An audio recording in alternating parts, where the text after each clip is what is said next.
माता पिता संत शिक्षक सिपाही, इनके पास जब जब बैठोगे तो कुछ ना कुछ अच्छा मिलेगा आपके पास। एक राष्ट्र का सैनिक बॉर्डर पर खड़े होने वाला एक सैनिक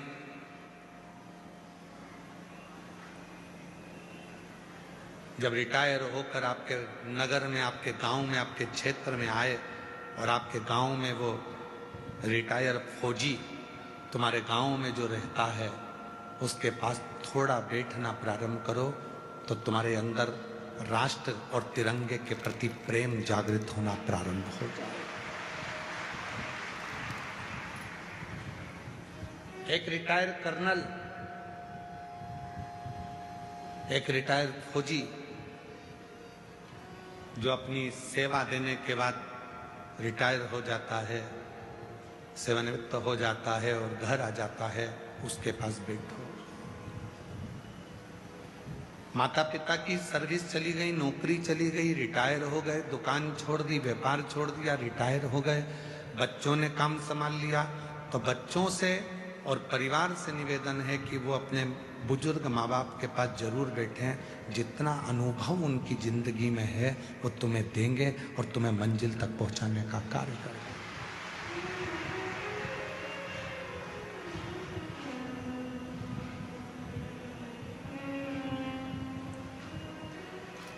वो देंगे। आप उनके पास जाकर बैठो, आप उनके करीब में जाकर बैठो। कोई सच्चा संत है।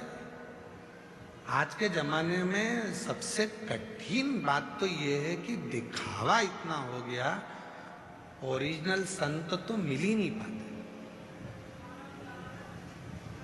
कोई सच्चा संत तुमको जिंदगी में मिल जाए, कोई अच्छा गुरु तुम्हारी जिंदगी में मिल जाए तो उसके पास थोड़ी देर जाकर बैठना, केवल वो देख ही लेगा आपको तो ही आपका कल्याण कर देगा। आपको कुछ बोलने की जरूरत नहीं, कहना ही नहीं पड़ेगा। इसलिए हमने पहले भी एक जगह कथा में, मुंबई की कथा में एक बात कही थी, आज फिर कह रहे हैं। अपन मुंबई की कथा में एक बात कही थी, वो भी थोड़ी विवाद में रही, परंतु आज हम फिर कह रहे हैं। अपने बच्चों को चिड़ियाघर और रिश्तेदारों के घर जरूर लेकर जाया करो। चिड़ियाघर जाएंगे तो जानवर को पहचान जाएंगे और रिश्तेदारों के घर जाएंगे तो उनका व्यवहार पहचान जाएंगे।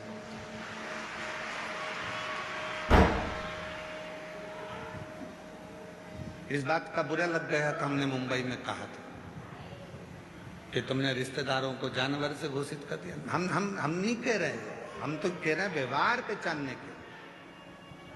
अपने बच्चों को चिड़ियाघर भी लेकर जाओ तो वो जानवर को पहचानेगा कि कौन सा जानवर क्या खाता है, कौन घास खाता है, कौन शाकाहारी है, कौन मांसाहारी है, कौन कैसा है। और अपने घर के बच्चों को रिश्तेदार के घर लेकर जाओ, उनको मालूम पड़ेगा कि जब अपनी परिस्थिति ठीक नहीं होती है तो लोग कैसा व्यवहार करते हैं और जब धन आ जाता है तो कैसा व्यवहार करते हैं। लेकर जाओ बच्चों को, चिड़ियाघर भी ले जाओ और रिश्तेदारों के घर भी ले जाओ। मालूम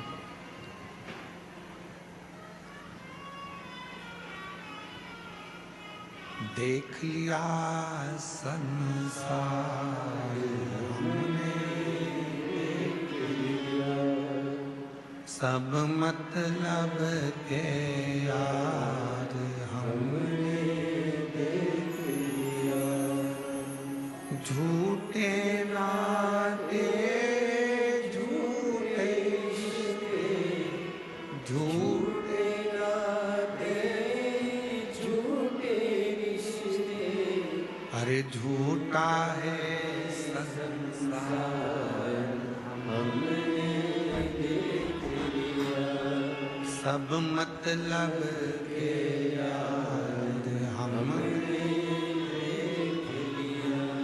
देख लिया संसार हमने देख लिया।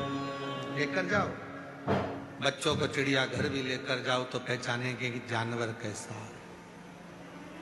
बच्चों को रिश्तेदार के घर भी लेकर जाओ तो पहचानेंगे रिश्तेदार कैसा,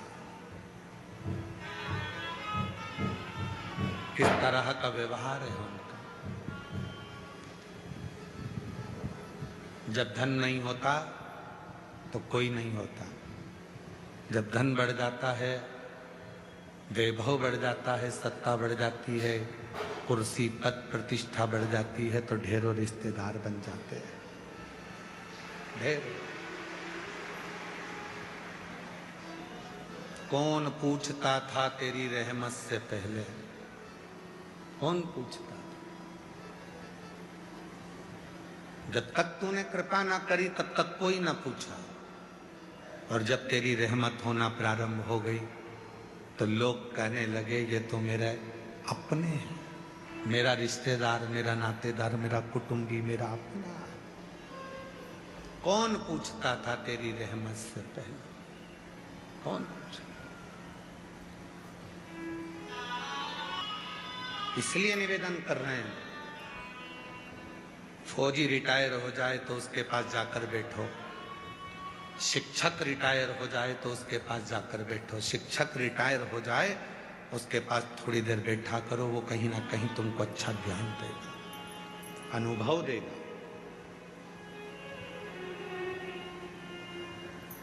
सिपाही रिटायर हो गया, फौजी रिटायर हो गया, उसके पास बैठो।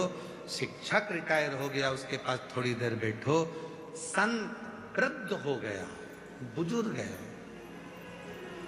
संत है, गुरुजन है, सत्यता है उसके अंदर, कहीं आडंबर नहीं, कहीं दिखावा नहीं, कहीं ढोंग नहीं, कोई प्रपंच नहीं। उसके पास 2 क्षण के लिए बैठो। पिता नौकरी से रिटायर हो गए, सर्विस से रिटायर हो गए, या दुकान छोड़कर घर रहने लगे, उनके पास थोड़ी देर बैठो। माँ रसोई घर से रिटायर हो गई, काम रसोई घर का बहुएं संभालने लगी और वो रिटायर हो गई, अपने कमरे में रह